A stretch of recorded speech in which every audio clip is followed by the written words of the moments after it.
L'attesa per i cittadini è terminata. Dopo mesi di sospensione delle attività specialistiche, oggi è arrivato l'annuncio. Domani saranno firmati i provvedimenti per lo sblocco delle liste di attesa. Dal 1 febbraio riprendono le attività di specialistica ambulatoriale.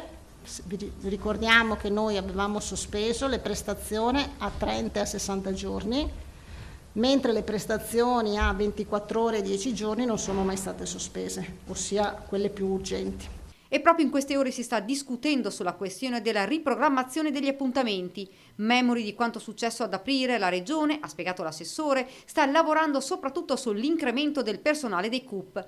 Non solo, riprenderà anche la libera professione per il personale medico. Intanto continua la flessione della curva dei contagi che porta il Veneto a scendere di un gradino, dal massimo di zona 5 al grado inferiore di zona 4 per quanto riguarda il rischio clinico, secondo il piano di emergenza sanitaria regionale. Sono infatti diminuiti sia i pazienti ricoverati in area non critica che quelli in terapia intensiva. Sul fronte vaccini, domani arriverà la fornitura di Pfizer, quindi domani arriveranno le 50.300 dosi e il 31 invece arriveranno le 5.300 dosi di Moderna. L'assessore Lanzarini ha ricordato che la scorsa e questa settimana sono in corso solo le somministrazioni delle seconde dosi, intanto ieri si è tenuto un incontro con l'Ordine dei Medici delle 7 province per fare il punto sulla campagna vaccinale. Loro hanno dato nuovamente la loro disponibilità.